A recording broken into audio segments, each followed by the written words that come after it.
dirige le bal des questions et je vais tout d'abord permettre aux différents intervenants d'échanger dans le cadre de continuer d'échanger en réaction aux différents propos tenus par le panel, les différents panélistes. Et après viendra le moment d'échange avec la salle. Vous aurez la possibilité de poser toutes les questions. Pour ce qui est une réaction, je vous commence par vous, Mr. Professor, I want to say I'm really delighted for your intervention, but let me remind you something.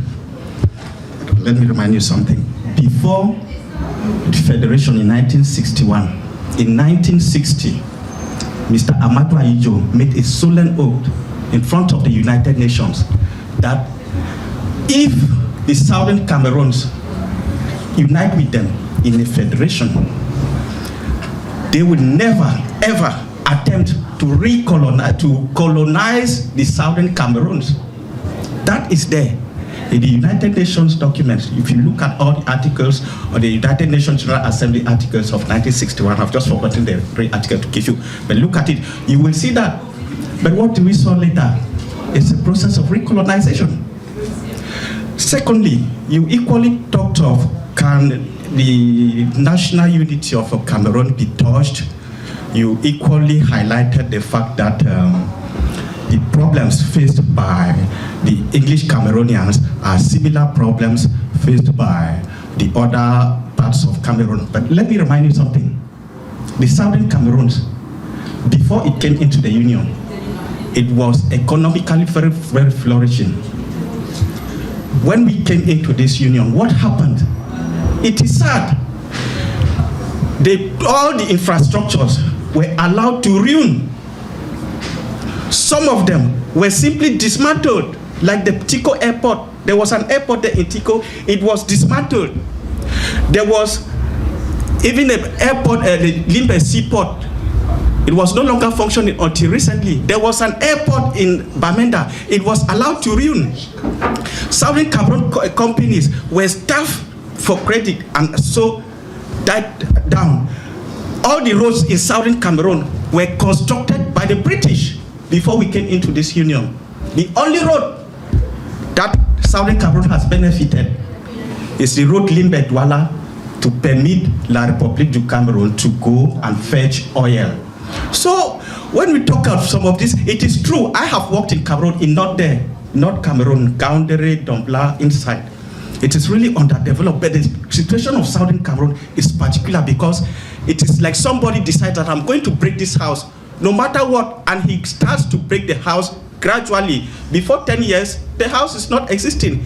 If you allow this house without doing some renovation work here, after 10, 20 years, it will not be a place to live in. So that is exactly the situation of the Southern Cameroon. They are really not facing the same situation like the other parts of Cameroon. Now, can national unity be touched? Yes, of course. If Mr. Ahidjo took the oath to recolonize the Southern Cameroon, gradually, this was a planned agenda, gradually change the names of a country to like wipe out the existence, the fact that these are two people who came together. Why can national unity not be touched? For information, this Southern Cameroon presently, it is not a country of whether it's national unity or what. These are two countries that are united. Look at the case of Gambia. What happened? And Senegal, they separated peacefully. Look at the case of Rhodesia. Rhodesia is former Ethiopia and Zimbabwe. Yeah, they separated. So this aspect of national unity, it doesn't hold. It really doesn't hold. In so many other countries, there are countries like East Timor and Indonesia. They went through war.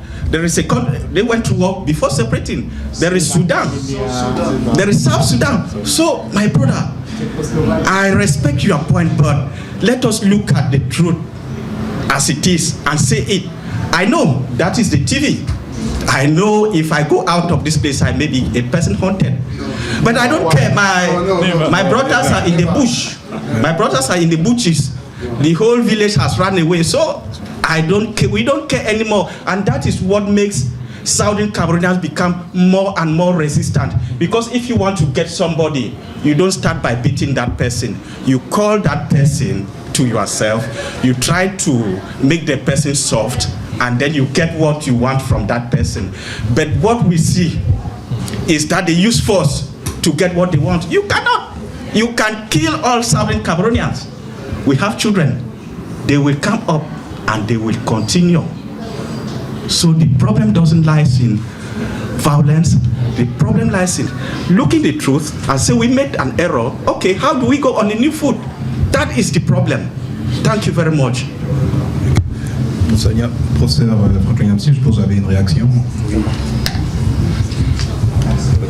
Cet échange est vraiment fondamental. Je voudrais réagir sur un certain nombre de points qui ont été évoqués par les compatriotes qui sont intervenus ici sur la table. Je commencerai par l'ingénieur David Ayuketa qui nous a fait un rappel logique et historique de la descente aux enfers de la situation dans la Fédération camerounaise et par la suite dans la République unie et ce qu'on appelle aujourd'hui la République.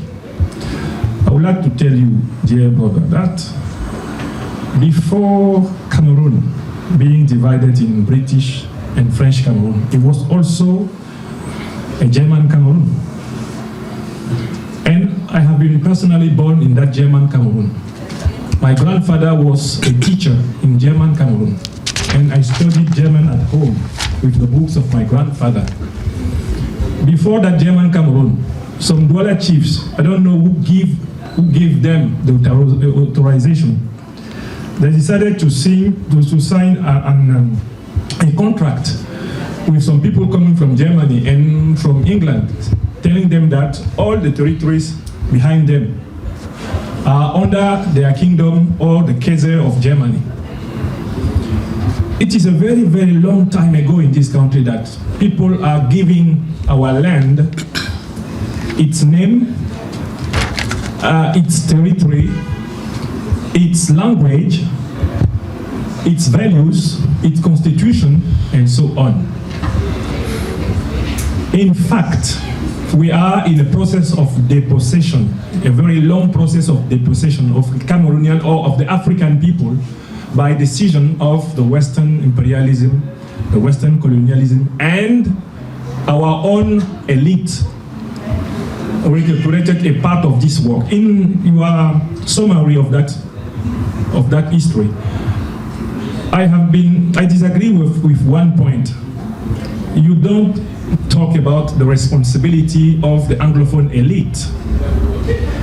The Anglophone elite has been present in that terrible exploitation, lie to all the people of Cameroon, being them Anglophone or Francophone, for a very long time. Who is Mr. Muna? Who is Mr. Foncha? Who is Mr. Foncachan Lawrence? Who were the most important Anglophone in this system for very long decades, who were closing their mouths when this slavery was built by Mr. Aidjo and Mr. Bia. In your summary, there is not only a sentence for these people. I would like to tell you that there is a problem in Cameroon. Everybody looks only what happened to his own area and refuses to look what happened to all the areas. What happened about the independentist movement? The Union of the Population of Cameroon, or the key NDP, what happened about these people who were killed for decades with all those who were following them? You are not talking about them in that history.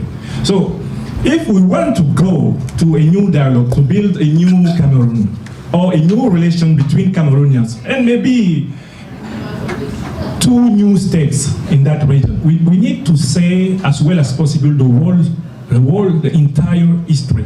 This is the point I wanted to make on what you have said. But I agree with you about the description you have given. How what was decided in 1960 or 1961 has not been respected by the Anglophone and the Francophone elite of the Federal Republic of the United Republic and of La République du Cameroon for 3 decades. What you have said is true about the two elites. But now, the main problem is that we have a violent regime, violent against the people who are asking to go back to the federal situation of 1961, and we have also the same dictatorship, please, against our own people in what you call French Cameroon. Don't you think that the main question is how to join our forces to obtain a mobilization of our people so that that violence will not dominate you and us, and that we shall be able to shape the new way of cooperating in equality, brotherhood, and so on? Is that not the most important question? Because you have to remark that they are using the secessionist revendication like a source of legitimacy for themselves to continue stealing power in Francophone and all Cameroon. So this is a problem. If you are closed in secessionism, you are refusing to fight with your brothers who have the same problem for decades through all the Cameroonian territories and all Africa. This is the problem I'm asking you. Maintenant, je voudrais enfin réagir. J'ai voulu essayer de parler en anglais pour sacrifier à cette obligation d'aller dans la langue de mon frère, et je sens ce qu'il vit à travers ce que vivent les gens de chez lui. Ce que je voudrais dire, c'est que la crise anglophone est une réalité. L'escroquerie francophone, et l'escroquerie francophone n'est pas seulement l'escroquerie francophone, l'escroquerie de l'élite politique camerounaise envers le peuple camerounais, qu'il soit anglophone ou francophone, est une longue affaire. On a oublié ce qui a été fait contre l'Union des populations du Cameroun et ses partisans, les massacres qui ont duré pratiquement 25 ans. On n'en parle pas quand on discute de ça aujourd'hui. Mais il y a cette partie du Cameroun qui aimerait peut-être aussi demander sa part d'humanité et qui n'est toujours pas reconnue. On a oublié que dans le temps long, le Cameroun était allemand et que c'est parce que l'Allemagne a perdu la guerre. Alors que la Grande-Bretagne et la France ont installé un système légal au Cameroun après avoir gagné la guerre contre l'Allemagne. On pourrait arguer du fait que puisqu'ils ont pris le Cameroun par la guerre, il n'y a aucune légitimité au processus juridique colonial qu'ils ont mis en place et à la transmission de traditions. On oublie que des chefs douala, à un moment donné, eux aussi signaient des protectorats pour dire que les territoires qui sont derrière eux appartiennent aux puissances occidentales. Mais il y a une vieille habitude au Cameroun de décider à la place des gens et ensuite d'opposer les décisions qui sont à l'avantage des uns contre les décisions qui sont à l'avantage des autres. La grande question n'est-elle pas aujourd'hui, je répète, et je le dis bien sûr aux défenseurs de l'unité, mais l'unité, qu'est-ce que ça veut dire si elle sert globalement à un groupe pour massacrer en permanence les populations qui ne sont pas d'accord avec lui? La République du Cameroun, son unité aujourd'hui, elle sert à quoi? C'est d'abord l'unité du BIA. C'est l'unité de la garde présidentielle autour de M. Biya. Ce ne sont pas des corps de défense du peuple du Cameroun, c'est des corps de défense du pouvoir de M. Paul Biya au Cameroun. Et quand ces corps sortent, ils laissent des morts, que ce soit dans le Southern Cameroun ou que ce soit dans le Cameroun francophone. Vous les avez vus exécuter l'autre jour, des pauvres femmes avec des bébés dans le dos, dans le Nord Cameroun, avant d'être obligés de le reconnaître. Et ils font ça tous les jours. La grande question qui se pose à nous, ce n'est pas celle de l'unité. L'unité n'a aucun sens s'il n'y a pas une union, une communion morale, éthique, politique, juridique entre les gens. À quoi me sert ton unité si tu tues tout mon village? Je fais quoi avec ton unité? Donc arrêtez de nous bassiner avec le mythe d'une unité nationale camerounaise qui ne sert finalement que l'élite qui escroque depuis 1960 tous les peuples du Cameroun et qui, en réalité, se prépare à utiliser la sécession anglophone comme argument pour se renforcer et se maintenir à la tête du Cameroun indéfiniment. La grande question, c'est comment empêcher cette violence qui nous domine, comment l'empêcher de persister à nous dominer. C'est la question de l'empêchement des unités militaires violentes qui brutalisent les Camerounais d'agir. C'est une question qui peut se résoudre par deux voies. La première voie, c'est celle qui est connue, celle de la résistance que nos frères anglophones ont commencé dans leur territoire. La seconde voie, c'est celle qui est à mon avis la plus efficace quand elle est bien organisée, c'est la résistance citoyenne populaire. Si on sort 3, 4, 5 millions de Camerounais et qu'on paralyse les camps militaires d'où sortent ceux qui viennent nous tuer, c'est terminé. On pourra avoir notre conférence nationale. Au Cameroun, on demande une conférence nationale, un dialogue à bâton rompu depuis 30 ans. Il n'est pas obtenu pourquoi? Mais parce qu'il y a des gens qui détiennent la force militaire et ces gens-là la font régner, c'est tout. La question camerounaise aujourd'hui, c'est comment argumenter auprès des citoyens camerounais pour construire une organisation de lutte leur permettant de paralyser l'appareil répressif et d'obtenir l'ouverture d'une renégociation. Chers frères anglophones, je pense que la solution sera dans tous les cas que nous allions vers une république fédérale du 21e siècle camerounais. Ce sera une république fédérale qui respectera les deux États à partir desquels avait été construite, en tout cas l'union avec le Cameroun anglophone, qui respectera le sud-ouest et le nord-ouest. Ils peuvent se mettre en deux États ou un, peu importe. Mais il est temps que nous allions vers une fédération intelligente. Et il y a des tas de pays africains, comme l'Afrique du Sud, comme le Sénégal, comme le Bénin, qui ont vu des successions pacifiques à leur tête. Il n'y a pas de malédiction africaine en termes de transmission du pouvoir. La grande question, c'est la crédibilité du processus politique, parce que la véritable union, c'est le respect de la loi, que tous se sont donnés et par tous. Bon, je ne sais pas s'il faut applaudir ou pas.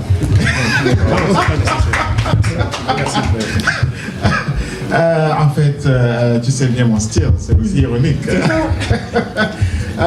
Mais je crois quand même que l'atmosphère devrait être détendue un peu, parce que le but de notre réunion, ce n'est pas de nous, c'est-à-dire de nous crier dessus, si on veut, n'est-ce pas? C'est plus ou moins trouver les modalités. En fait, c'est ma manière de voir les choses. C'est pourquoi j'ai prié mes frères et sœurs anglophones d'être ici, de trouver les modalités qui rendraient du moins, au moins l'arrêt des morts possible, parce que toute vie perdue, c'est un échec déjà.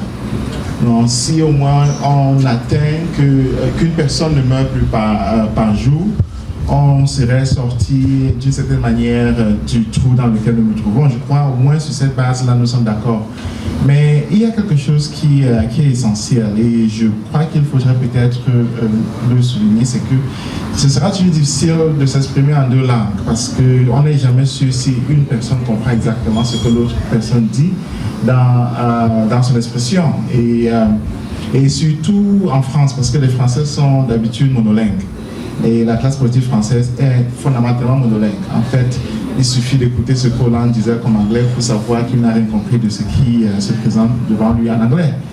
Avec Macron, il suffit d'écouter ce qu'il a dit au Nigeria. C'est-à-dire qu'il s'en va au Nigeria, il dit que le problème des pays comme le Cameroun, n'est-ce pas, c'est l'absence de c'est qu'ils ont besoin de stabilité. Et je crois quand même que toute personne dans cette salle-ci serait d'accord que le Cameroun a besoin de changement. Et donc cette vision déjà qui démontre qu'il peut bien s'exprimer en anglais, mais qu'il ne comprend pas l'expression des Camerounais eux-mêmes, surtout qu'il l'a exprimé, et cette phrase-là plutôt au Nigeria, du moins démontre que la langue est importante. Et j'ai l'impression que ce côté linguistique-là est très sérieux. Je travaille depuis le début de la crise avec les Amazoniens à tous les niveaux, c'est-à-dire au niveau du gouvernement, au niveau des combattants sur le terrain, au niveau financier, etc., au niveau des groupes de travail en Afrique du Sud, aux États-Unis, en Europe. Et je pense toujours qu'on ne se comprend pas. On ne se comprend pas parce qu'à l'intérieur de ce que David a dit, il y a quelque chose d'essentiel. C'est qu'il y a un État constitué déjà, qui existait. Un État qui est passé sous les tiroirs. Et il n'y a pas cet État, il n'y a pas eu cet État durant la guerre d'indépendance. Je viens d'achever un livre là, sur la guerre d'indépendance et sur la guerre civile qui a suivi. Il n'y a pas d'État qui existait en dessous avec un gouvernement constitué avec une police, avec une administration, avec une poste, avec un premier ministre, avec une opposition, avec des élections qui étaient constituées, etc. Nous savons tous que le Cameroun est plus ou moins divisé en quatre, je dis d'habitude en 4 groupes sociaux. Et je pense d'ailleurs même que moi je dis d'habitude nos langues l'expriment beaucoup plus facilement. Dans ma langue, on dit qu'il y a les Bamileke, nous. On dit nous sommes. Et les non-Bamileke, les Nkwa. Et il y a les Nkassa, les nordistes, et puis il y a les Mbok ici, les anglophones. Donc 4 groupes politiques qui sont constitués et qui fonctionnent d'une manière ou d'une autre, qui pouvaient s'exprimer sous forme de partis politiques, mais qui ne l'ont pas fait. Et la distinction dans ces 4 groupes-là, c'est que ceux qu'on appelle les Bangris et les anglophones ont un État qui était constitué déjà. C'est-à-dire que les gens du Nord n'ont pas un État constitué. Ils n'avaient pas un État constitué. On peut bien sûr se référer sur les crises, sur les massacres qui ont eu lieu, chez les Bamileke, chez les Nordistes en 84, maintenant chez les anglophones, et puis, comme on dit, n'ont pas eu de massacre. Ou bien ils ont eu sporadiquement, avec Hossein Nafana, etc., des actions où peut-être une dizaine de personnes ont été tuées. Mais c'est différent de ce qui a eu lieu dans l'ouest du Cameroun et dans le littoral, avec la communauté Bamileke. Et la distinction quand même, c'est que les anglophones, dans cette division du Cameroun interne, les anglophones ont eu un État constitué, un État fonctionnel. Et sur cette terre, il y a très peu de pays qui, en fait, moi je n'en connais pas, qui dans la longueur survivent avec, à l'intérieur de leur structure, un État qui était constitué historiquement et qui fonctionnait. C'est-à-dire que dans le futur, c'est évident, c'est pratiquement déjà écrit que le Central Cameroun sera indépendant. Parce que cette existence d'un État ne va pas disparaître, ne pourra pas disparaître. Je suis en train de dire que si la génération de Central Cameroun d'aujourd'hui est incapable de faire le travail qu'ils se sont mis sur la table, leurs enfants le feront. C'est-à-dire que si les enfants ne sont pas capables de le faire, leurs petits-enfants le feront. Parce que j'aimerais bien, je prends d'habitude l'exemple de la Pologne. La Pologne a existé à l'intérieur de plusieurs États comme État constitué pendant de nombreuses années. Même la Première Guerre mondiale, il faut lire les textes de Victor Hugo, vous allez voir qu'il parle de la Pologne. La Première Guerre mondiale n'a pas pu faire disparaître l'existence de l'État constitué de Pologne. La Deuxième Guerre mondiale, malgré des millions de morts qui ont évaporé une population beaucoup plus élevée, plusieurs fois plus élevée que celle de la Pologne, n'a pas pu faire disparaître cet État-là. C'est la situation dans laquelle nous nous trouvons, c'est-à-dire que ça n'aide pas de dire que nous étions Allemands, parce qu'évidemment, avant que les Allemands n'arrivent, il y avait des populations, nous existions, il y avait des mariages, ce qu'on appelle aujourd'hui le vivre ensemble. C'est-à-dire il y avait des mariages, il y avait des groupes qui se chevauchaient, les Sawa qui sont en fait maintenant anglophones et puis francophones, les Bamileke qui sont anglophones et puis francophones. Il y avait tout ça avant les Allemands, c'est-à-dire qu'on se chevauchait, on vivait ensemble, on faisait le commerce, on se mariait. Il n'y avait aucun souci, je veux dire, de division, là c'est clair. Mais juridiquement, on ne peut pas effacer le fait que pendant 48 ans, il y a eu un État constitué qui s'appelait le Southern Cameroun et qui aujourd'hui demande à exister une fois de plus. Et le faire serait en fait multiplier le nombre de cadavres que l'on aurait devant soi. Donc ce que moi je suggère, tout simplement comme possibilité de sortie, c'est déjà de dire ce que moi je vois comme étant pragmatiquement ce que les anglophones peuvent faire. Moi j'ai toujours dit que je ne suis pas pour le dialogue.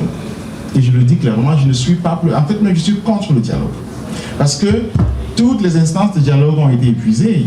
En 93, 94, n'est-ce pas, il y a eu la All Conference qui a eu lieu déjà dans une situation d'illégalité. Avant ça, il y avait Gorgindi que j'ai rencontré à Londres. Il est allé jusqu'à la cour, il a pratiquement utilisé tous les moyens juridiques, n'est-ce pas? Et il a été arrêté, il était mis en prison, il est maintenant en exil, il a à peu près 85 ans.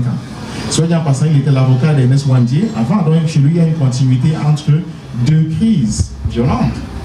Je veux dire qu'avant même qu'en 2016, en novembre 2016, et depuis août à novembre 2016, le consortium, etc., dépose la question du dialogue sur la table et celle du fédéralisme. Il y avait des possibilités de dialogue qui étaient sur la table camerounaise et toutes ont été gaspillées. L'arrestation d'Agbobala, avec lequel je communique pratiquement toutes les semaines, etc. J'étais en prison avec voilà, les autres. C'est un testament du fait que le dialogue a toujours été refusé. J'ai dit que je ne suis pas pour le dialogue parce que j'ai dit je suis pour le pourrissement.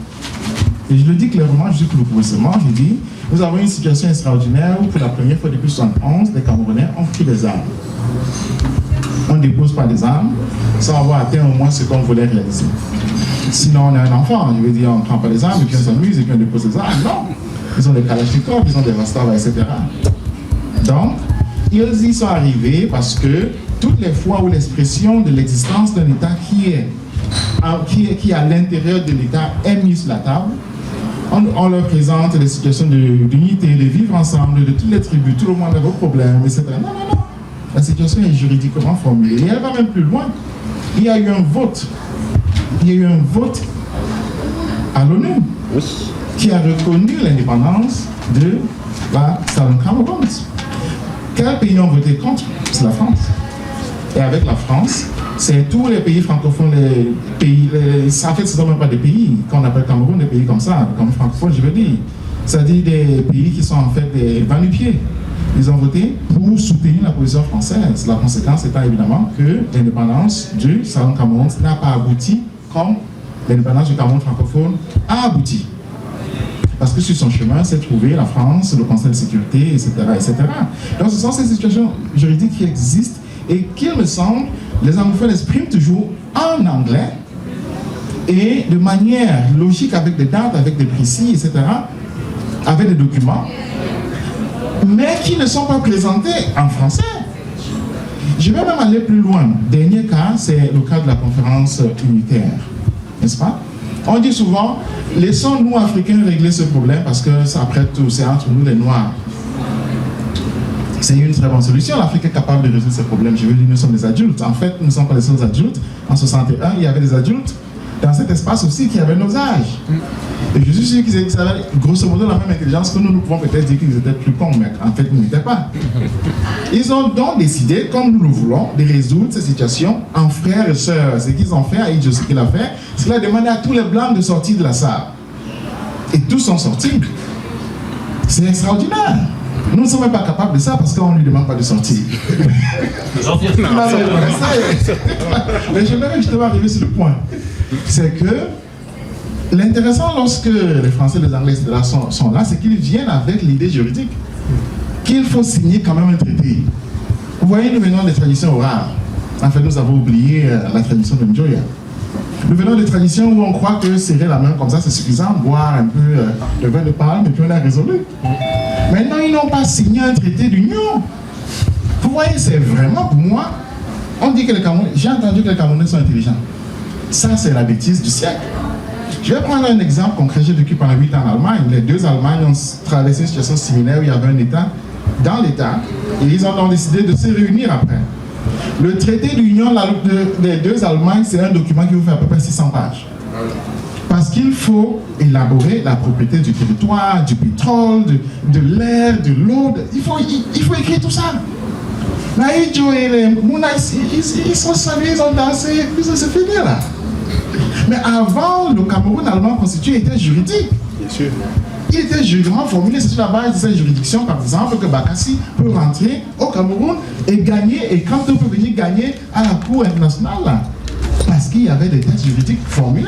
Et vous vous rendez compte, donc, deux États arrivent et nous avons des imbéciles qui se réunissent vers ça, chassent tous les Blancs, se saluent, dansent pendant 3 jours et puis s'en vont. Il n'y a pas de document signé. Ça faisait partie du plan.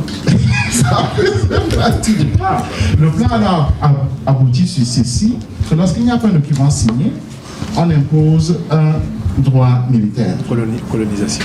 On impose un droit militaire qui veut que, avec les armes, n'est-ce pas, on fasse un État qui était constitué avaler le non-droit. Parce qu'on va maintenant vaincre les anglophones militairement, afin que jamais plus ils ne pensent à l'idée de se rebeller parce qu'ils viennent avec des arguments juridiques. Ils disent, ben, où sont les documents? Il n'y en a pas. Où sont les textes? Il n'y en a pas. Ben, où est ce qu'on appelle le traité de l'Union? Le Fumbal. Non, il ne faut pas. Je dis, le traité d'union, c'est un texte juridique qui a une tradition très longue, n'est-ce pas? Il n'y en a pas. Donc, demandez, il y a beaucoup de juristes, allez dans les archives. Moi, je travaille toujours avec des juristes. D'ailleurs, j'ai une équipe technique, etc., tant au Cameroun, aux États-Unis qu'en Europe. J'ai dit, cherchez dans toutes les archives que vous connaissez, envoyez-moi le traité d'union afin que l'on puisse au moins argumenter avec celui-ci. Il n'y a pas. Donc sur cette base-là, vous voyez qu'il n'y a que la possibilité, c'est-à-dire que les francophones n'ont que la possibilité de la violence. Et donc, devant une telle violence qui, je crois c'est compris, est fondée sur le non-droit, est fondée sur l'absence d'un traité d'union, est fondée sur la volonté de vaincre pour imposer une réalité juridique, les anglophones ont l'obligation morale, éthique, juridique, de légitime défense. C'est-à-dire qu'ils ont l'obligation de prendre des armes et de mourir jusqu'au dernier homme ou la dernière femme pour défendre leurs droits. Et c'est ce qui se passe. C'est pourquoi je dis toute personne d'intelligence toute personne d'intelligence devrait soutenir les anglophones, devrait les aider à acheter des armes pour vaincre le Cameroun francophone. Parce que le Cameroun francophone n'a aucun argument moral, aucun argument juridique, aucun argument éthique, aucun argument historique même pour ce qu'ils sont en train de faire. Donc c'est la position que moi je voulais exprimer et je ne sais pas si ça recoupe un peu en français ce qui a été dit, mais je sais que ça recoupe entièrement ce qui est vécu dans le nord-ouest et dans le sud-ouest, dans ces deux États-là qui sont en fait le Southern Cameroun. Cela dit, ce n'est pas pour... je souhaite quand même dire que ce n'est pas pour faire de ce qu'on appelle souvent au Cameroun, il fait de la polémique, etc. Non, non, non, ce n'est pas de la polémique. J'aurais bien pu écrire cette position et puis partir. C'est-à-dire que c'est une position qui est active déjà parce qu'il y a un gouvernement intérimaire, j'aurais bien pu être son ambassadeur, sans problème. C'est-à-dire que c'est une position qui est active parce qu'il y a déjà des centaines de combattants qui ont des armes et qui sont en train de l'appliquer. Donc ce n'est pas une position qui est discutable, comme on dit. C'est une position qui se gagne sur le champ de bataille ou qui se perd sur le champ de bataille. Parce que le champ de bataille a déjà lieu. Et, comme j'ai dit, lorsqu'on prend des armes, à moins qu'on soit vraiment un enfant, on ne les dépose pas sans avoir gagné. Voilà. Joël Lidier, tu as une réaction? Bonjour. Bon, après la prise de parole de Patrice, il est effectivement, je pense qu'on aurait dû faire, donc Béabas aurait été qu'on présente la logique même de notre initiative aujourd'hui. Lorsque nous appelons au dialogue, ça ne veut pas dire que nous sommes insensibles à toutes les horreurs, tout ce qu'on voit sur le terrain. Et même, pour tout vous dire, jusqu'à tout à l'heure, je voyais encore mes mails là tout à l'heure, je me faisais incendier parce qu'ils trouvent que notre initiative fait appel à ce qu'ils appellent les sécessionnistes, et donne la part belle aux sécessionnistes. C'est pas ça notre objectif. Notre objectif, c'était quoi? C'était au regard de tout ce qui se passe sur le terrain, de tout ce qu'on voit et de ce qu'on ne voit pas, c'est d'arriver à essayer d'amorcer à nouveau un dialogue. Le dialogue ne peut avoir lieu que si, comme on dit, le dialogue inclusif, que si tous les acteurs, comme on dit toujours, toutes les personnes concernées par la crise se retrouvent autour d'une table. Nous ne sommes pas sans ignorer que, y compris chez les anglophones, ce qu'on dit globalement chez les anglophones, il y a des tendances. Il y a des unionistes, il y a des fédéralistes et il y a des sécessionnistes. Ne reproduisons pas ce que nous reprochons au pouvoir de faire, qui est de dire que, en parlant, comme tu as dit tout à l'heure, qu'il y a des lignes rouges infranchissables. On ne va pas au dialogue en mettant déjà des lignes rouges. Si on va au dialogue, c'est qu'on veut un dialogue franc. Avant que je nous donne la parole à la salle, parce que c'est aussi important que nous entendions ce que vous avez dit. C'était ces préalables que je voulais dire. C'était de dire que cette initiative est d'abord une initiative de paix, si je voulais parler trivialement.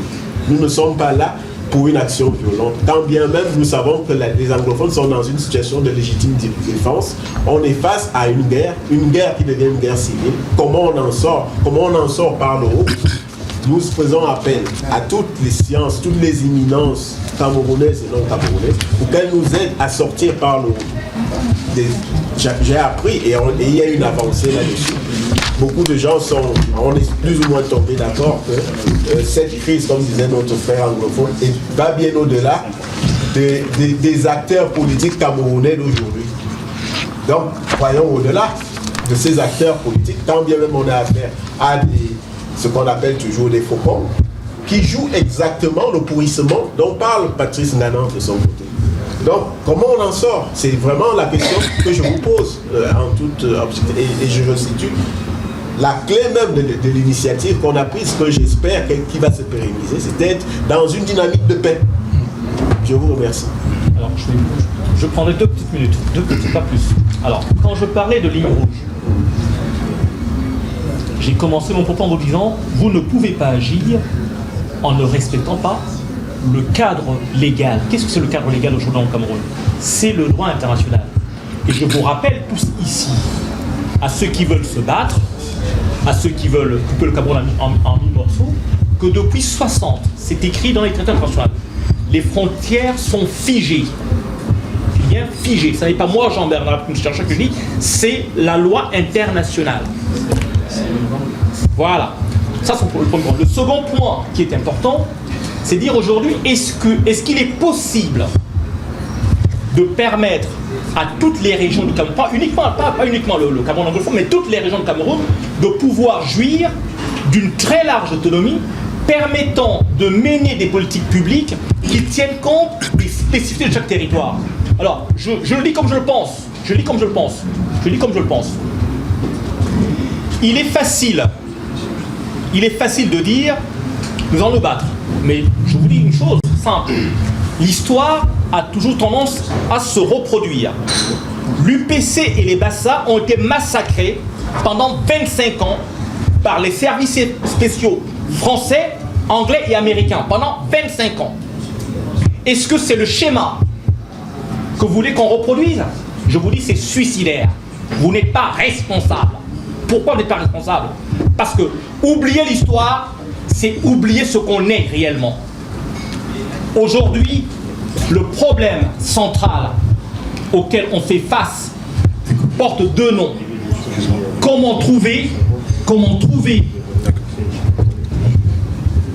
dans un territoire les moyens d'y vivre dignement.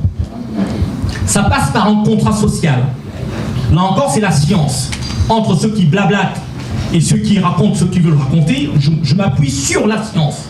Nous avons deux éléments importants. Les relations sociales, les structures qui régissent un territoire et l'action publique qui est menée. Or, ces trois éléments-là ne dépendent pas uniquement d'un pays, mais d'un ensemble au sein duquel ce pays s'insère. Nous ne pouvons pas aujourd'hui, nous Africains, continuer justement à faire croire que par des incantations, par des belles paroles qui ne tiennent pas debout, nous pouvons continuer à conduire les gens à l'abattoir. Ce qui se passe aujourd'hui, je le comprends parfaitement, est grave. Je dis comme je pense, mais je dis que l'issue ne peut pas être la lutte armée. Je dis aussi que l'issue, au regard de l'histoire, et l'histoire ne nous raconte jamais de mensonges, le Cameroun n'a jamais été fédéral. Au départ, c'était un territoire uni. Le fédéralisme est arrivé après. Je dis bien après. Malheureusement pour vous, vous pouvez rigoler, je le dis quand je pense. C'est parce que c'est pas vous pouvez... déjà un territoire et un pays. Alors, monsieur, je vais terminer. En tout cas, moi je vous dis simplement, je le dis comme je pense. L'action armée, elle ne conduira nulle part. Mais nulle part. Voilà. D'accord. La question, s'il vous plaît, on va passer la parole à la salle pour que la salle puisse réagir.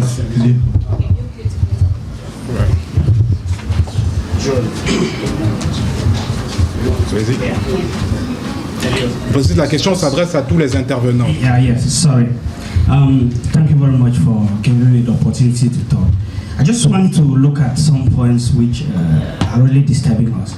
The first, I think this initiative is applauded by everybody, but there's something wrong with it. The first of it is recognizing the problem. Mm-hmm. And I think that's what we're lacking here. If I follow some facts raised, it's like we're not recognizing the problem first. Let me take your point. You have taken Cameroon to the Germans, maybe even before the Germans. But I want to first of all ask, how does history and international law define a country? We should have, like you said, international boundaries, independence. That is when it is called a country. So by the time you're talking about Cameroon, Cameroon has been an integral state. I don't know whether you're talking about a state or a people, because if we were a state, part of it wouldn't have gone to Central Africa, Chad, and all that. So that was not a country. And in history, that territory would have disappeared, divided to another country, because it was not a country. It was just a territory. And so Cameroon has never existed as one. Now I'll draw you to 1916, when Cameroon is divided, the Cameroon you're talking, by the 22 parallel. That is when we started having boundaries. We know about the Cameroon, the French speaking, and that of the English speaking. Now they start evolving like two countries, even not as countries, but like territories with boundaries. That is when we talk about a country. So I think your Cameroon is a virtual Cameroon and not a country. It was a people that could disappear.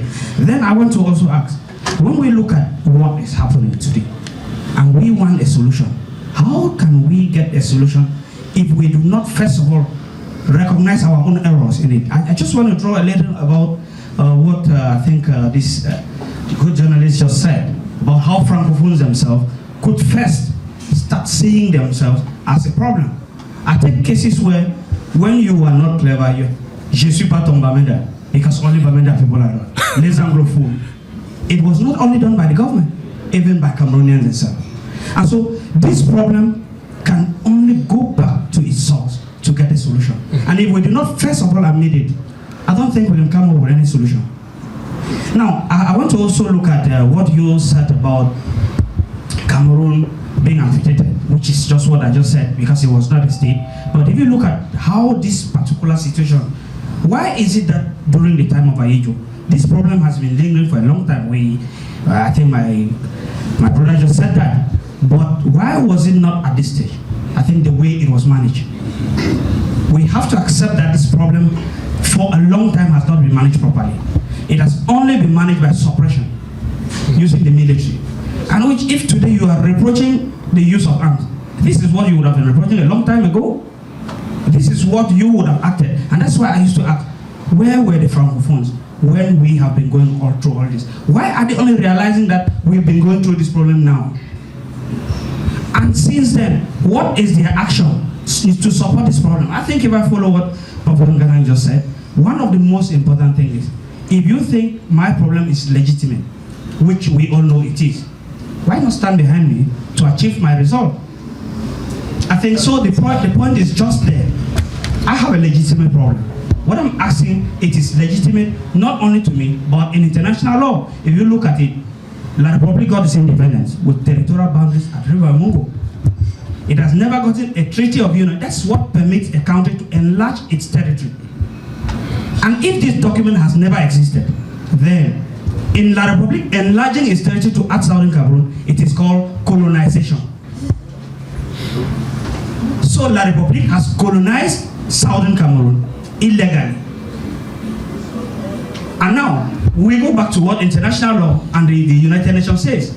That is condemning colonization.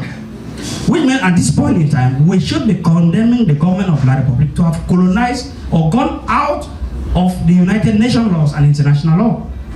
And now, how do we come out of the problem? I think that is why we're here.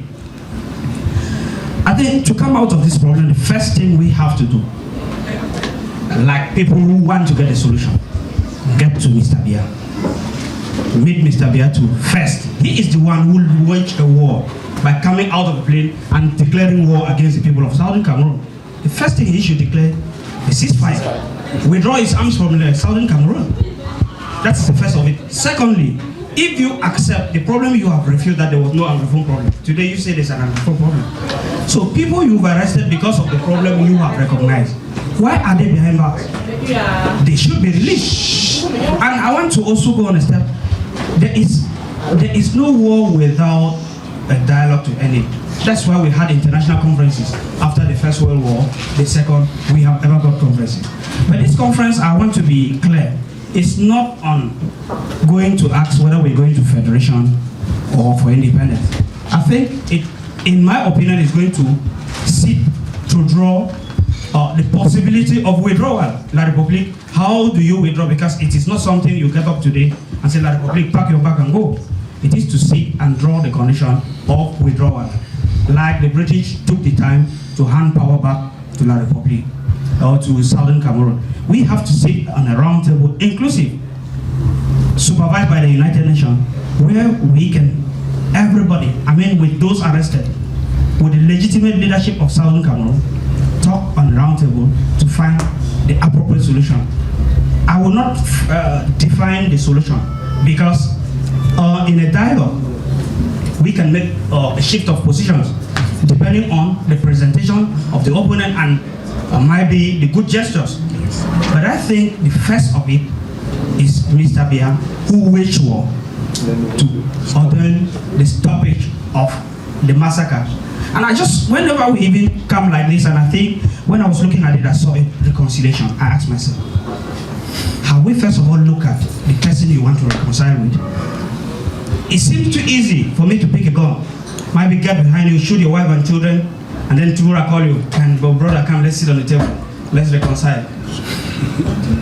And I think to you, I think to me it will feel very easy. But I want to ask you, will you feel it comfortable?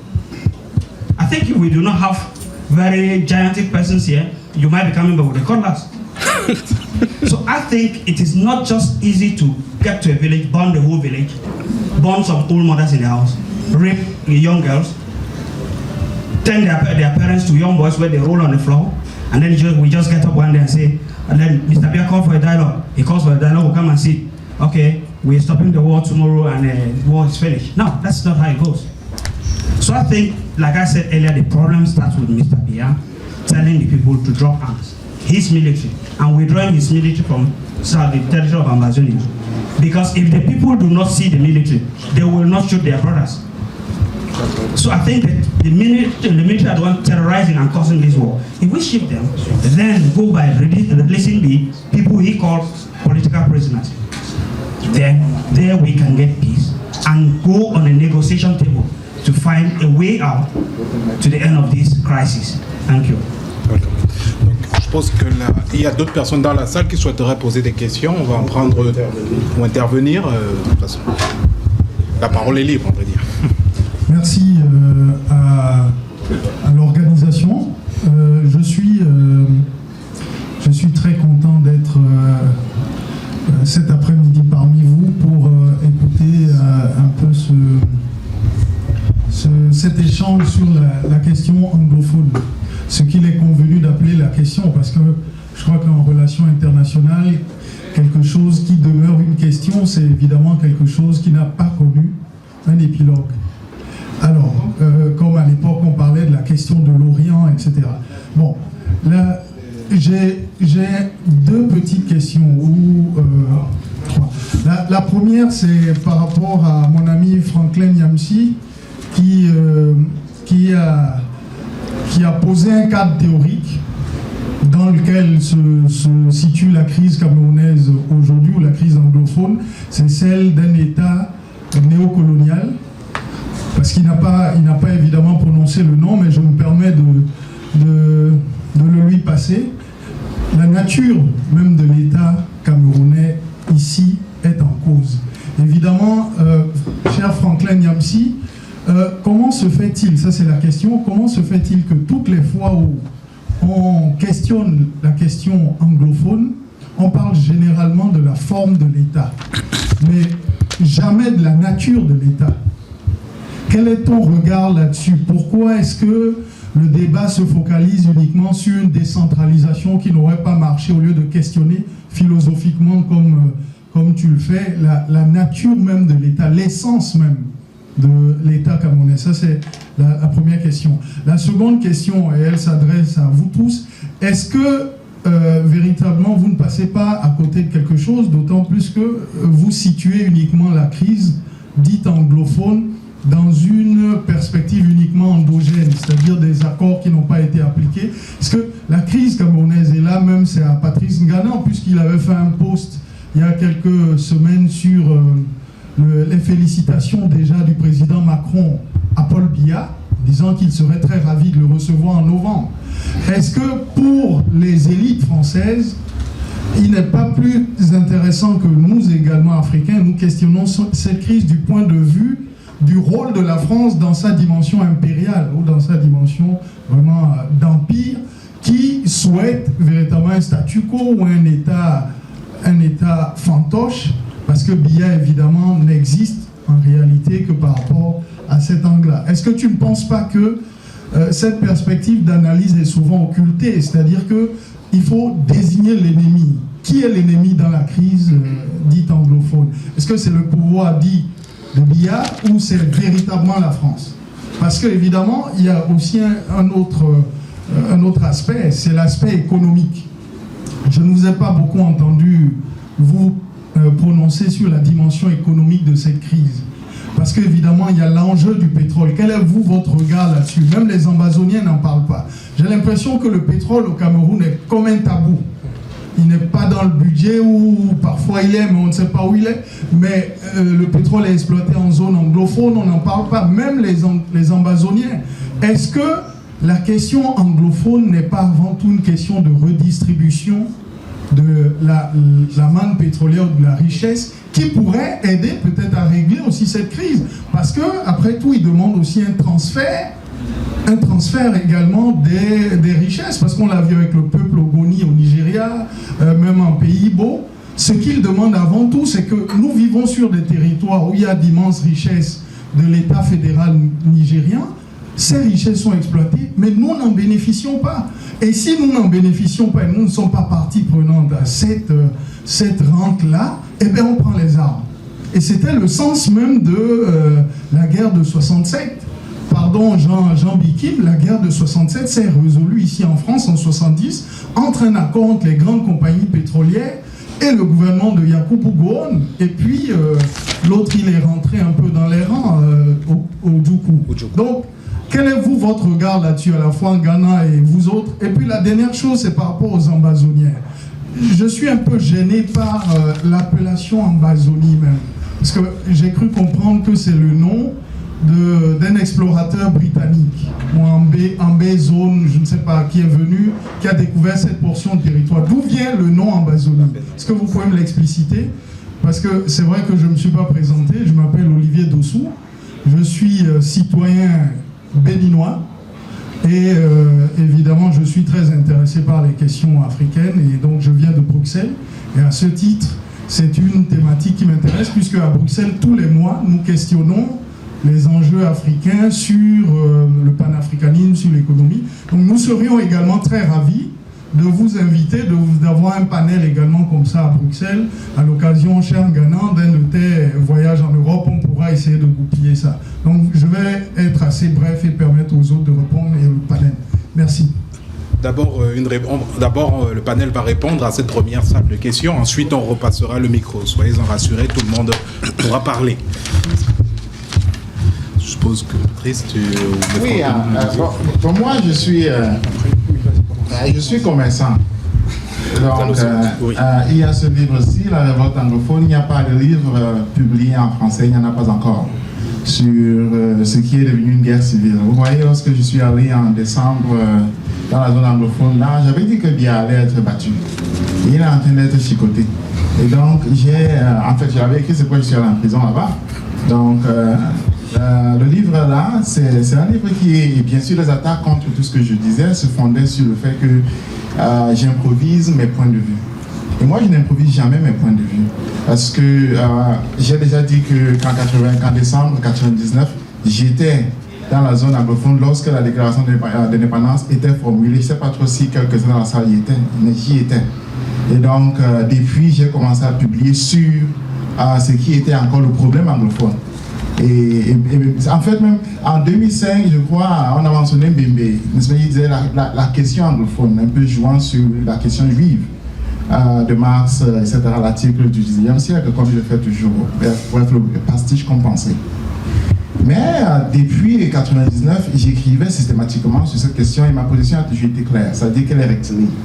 Et je suis heureux d'ailleurs de voir que l'évolution, c'est-à-dire en fait, j'étais toujours c'est par rapport à la restauration d'un État constitué déjà avant et qui demandait comment être résisté par l'indépendance et puis par les oripeaux de l'État.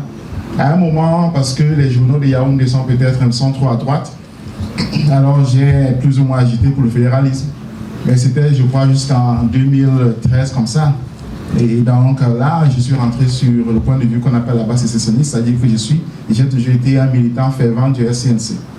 Voilà, juste pour le formuler, voilà ma position depuis 1999 jusqu'aujourd'hui. Et donc le livre là, ça dit, il présente d'abord mes points de vue et puis évidemment les articles que j'ai écrits en prison.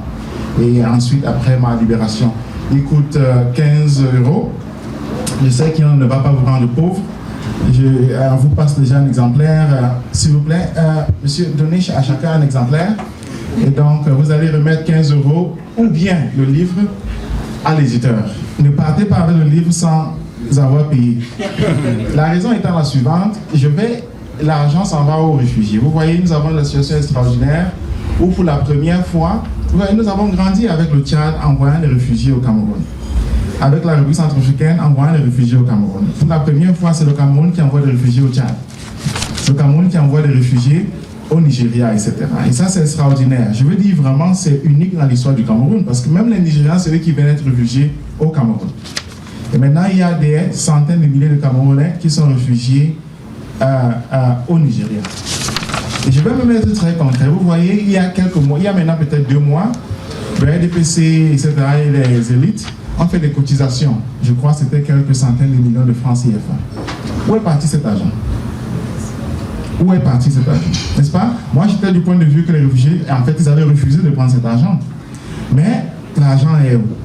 Ce que ce livre-ci fait, c'est d'envoyer l'argent aux réfugiés. Ce n'est pas pour acheter des armes, je vous le dis déjà, je vous jure.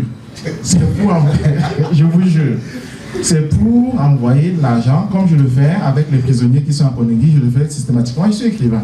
Donc, pour les actions humanitaires, je le fais déjà depuis des années. Et pour envoyer de l'argent aux réfugiés.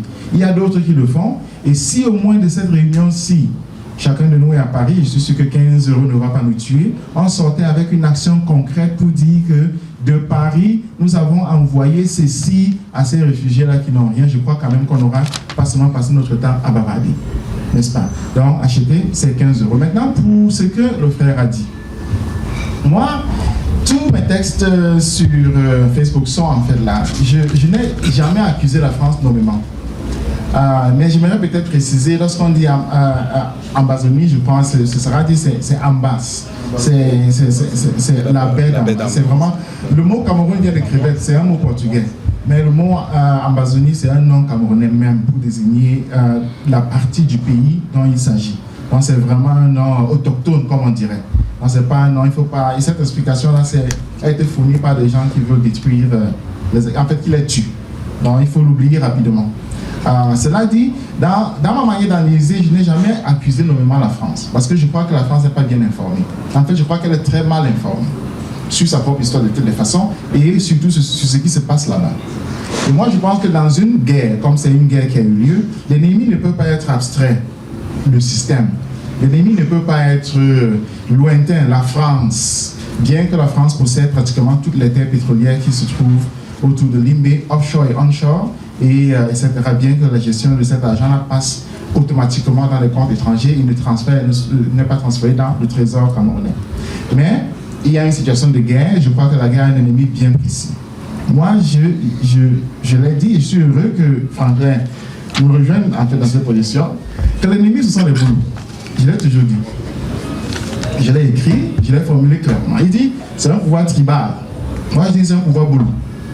Le mot pouvoir boulot n'est pas de moi. Le mot est du commissaire Joseph Tembe, du commissaire à la police judiciaire. C'est lui qui fait la torture là-bas.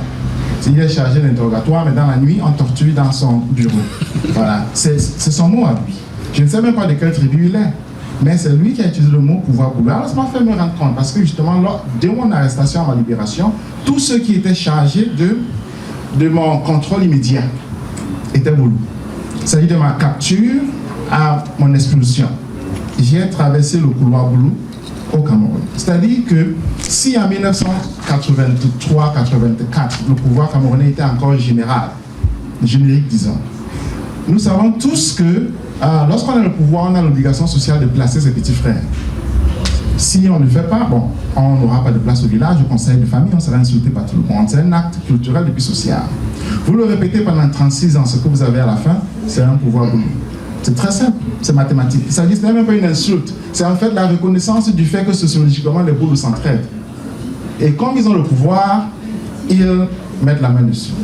Mais ce n'est pas un pouvoir purement tribal, parce qu'il y a des alliances. C'est-à-dire qu'il y a des gens qu'on prend des faits valoir, des caches-sexe, etc. quand même.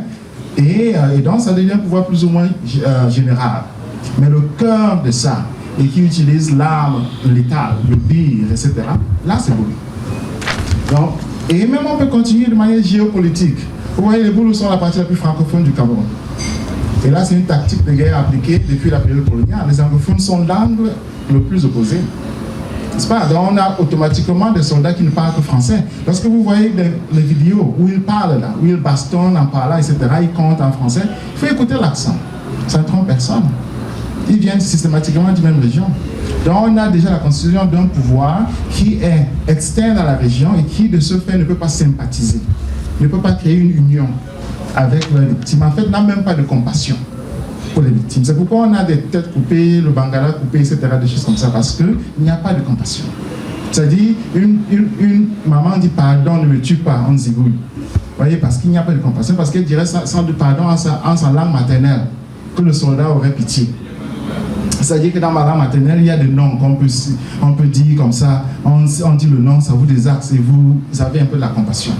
Mais l'acte, elle exclut parce que le soldat s'exprime en français devant une maman qui ne peut s'exprimer qu'en anglais. Donc, c'est rompu. Et je ne dirais donc pas que la France est devant, parce que le Cameroun est aussi indépendant depuis 60 pour le Cameroun francophone et 61 pour le Cameroun anglophone. Vous voyez, en classe, on a toujours dit que le Cameroun a été indépendant en 1960, ce qui est faux. Le Cameroun a été indépendant 2 fois, en 1960 et en 1961, le 1er janvier 1960 et le 1er octobre 1961. On doit enseigner ça à l'école, on ne l'a pas fait, on paye le prix. Oui. Donc il y a une bataille, je dirais. La France, je la retire. Je pense qu'elle devrait être informée de ce qui se passe en son nom, de ce qu'elle fait sans le savoir. Les populations françaises ne savent pas. Pour l'expliciter peut-être, nous sommes allés au Congrès américain. N'est-ce pas? Le Congrès américain a eu une session extraordinaire vraiment sur le Cameroun. Le House of Commons en Angleterre, j'y aurais été également parce que j'étais invité, etc. Mais en France, ici, l'Assemblée nationale n'a jamais eu de session. Jamais. C'est-à-dire que la France, c'est le seul pays qui a voté contre l'indépendance du Salon Cameroun. La France est le pays qui a entraîné tous les paysans francophones, là, qui a les sous-préfectures, comme on les appelle, à voter contre. Parce que la France a le siège aux Nations Unies, au Conseil de sécurité, a voté contre l'indépendance du Salon Cameroun. Et ce qui s'est passé aussi en Érythrée, l'Érythrée est indépendante, comme vous voyez. Donc c'est le même scénario. La France qui possède la majorité des territoires pétroliers onshore et offshore. La France, dont les compagnies sont en fait en train de puiser le pétrole directement. La France, dont Macron a été le seul de tous les dignitaires que nous connaissons à prendre systématiquement position pour Biya, a dit que le Cameroun veut plutôt la stabilité, quand chaque Camerounais sait que nous voulons plutôt le changement. N'est-ce pas? La France n'a pas encore eu une session au Parlement pour expliquer à ses représentants ce qui se passe. C'est vraiment une situation extraordinaire. C'est que la crise existe, elle était déjà le problème anglophone, elle était la crise anglophone, elle était la guerre civile, elle était maintenant le génocide. Et la France est au milieu de ça. Les représentants français n'ont pas encore répondu, même un seul n'a pas encore répondu de la question de qu'est-ce qui se passe, pourquoi est-ce que Macron s'en va jusqu'au Nigeria, dans la jungle, pour dire que de l'autre côté là, c'est la stabilité qu'on veut. Vous voyez? Donc, parce que je parle toujours du fait que je donne le bénéfice du doute à la personne qui est devant moi, parce que par amour, j'estime que la France n'est pas suffisamment informée, et que si par les canaux institutionnels, nous sommes tous légalistes, par les canaux institutionnels, elle recevait l'information juste, elle recevait le point de vue, pas des Camerounais, mais de ceux-mêmes qui se plaignent, de ceux-mêmes qui ont pris des armes, c'est-à-dire de ceux-mêmes qui ont risqué leur vie pour la première fois dans ce pays depuis 1971. Si la France, au niveau institutionnel, se donnait la peine de faire ce que les États-Unis ont fait, ce que l'Angleterre a fait, ce que l'Allemagne a fait, parce que le Bundestag, j'étais hier à Berlin, le Bundestag a eu une session avec de nombreux députés qui ont voté et qui ont signé un texte pour s'exprimer sur la question camerounaise, n'est-ce pas? Ce sont les Allemands qui l'ont fait. L'Allemagne n'est plus un pays colonisateur du Cameroun. L'Allemagne l'a fait par intérêt économique pur et simple. Ils aimeraient bien comprendre ce qui se passe là-bas. Ce sont les députés qui l'ont fait. La France n'est pas encore arrivée à ce niveau. Donc j'aimerais dire que si je prends même vos numéros WhatsApp, c'est parce que nous aimerions constituer un groupe, ça s'appelle dans le langage que moi je connais, un groupe de pression, n'est-ce pas? Un groupe de pression pour permettre aux députés français, n'est-ce pas, de dire si oui ou non ils sont d'accord avec Macron. C'est-à-dire si oui ou non ils sont d'accord qu'au Cameroun, chaque jour, au moins 4 Camerounais perdent la vie dans 2 régions du Cameroun seulement. S'ils sont d'accord avec le fait que dans ce Cameroun-là, on fasse une élection le 7 octobre, élection que Macron a déjà reconnue, parce qu'il a déjà invité Biya, n'est-ce pas? Élection durant laquelle la campagne ne se passe que dans 8 régions. Et oublie 2 régions, c'est-à-dire que vraiment, quand il traverse le Cameroun du nord au sud, mais il ne s'en va jamais au nord-ouest et au sud-ouest. Aussi, il est venu à Paris, là. Je l'ai manqué chez toi, en fait, 2 heures de différence. J'avais une question pour lui, je venais directement des États-Unis. Ma question c'était, mais mon frère, tu es anglophone, non? Qu'est-ce qui te chasse de chez toi? Pourquoi tu peux parler chez toi faire campagne? Ah bon, en fait, je sais qu'il est suisse, mais en fait, n'exagérons pas. Les militants ceux qui sont en train d'être zigouillés, castrés, etc., étaient militants du SDF il y a 2 ans. Je veux dire, c'est eux qui votaient pour le SDF. J'étais en prison avec de nombreux militants du SDF. Il ne va pas dans 2 régions, il fait campagne uniquement dans 8. Et avec cette situation-là, je crois que des gens sont venus, y compris le représentant du Quai d'Orsay est venu. Il est allé à Boya rapidement, il a pris quelques photos avec derrière une pancarte écrite en français, et puis il a fui. Heureusement, les anglophones ont pris des armes, ont tiré sur son convoi, sinon, on ne saurait même pas qu'il est parti là-bas. Moi, j'aurais souhaité qu'on le tue. Et vraiment, qu'on ait un cadavre, comme on a des cadavres de Camerounais là-bas, pour que la France se réveille. Bref, on prend vos adresses parce qu'il est important, certains d'entre vous sont français comme je suis de nationalité américaine. Hein? Donc, vous pouvez aller chez votre représentant, lui dire, écoutez, poser la question camerounaise à l'Assemblée nationale, afin qu'elle soit débattue. Si vous ne voulez pas le faire, achetez un livre, c'est 15 €. Merci beaucoup.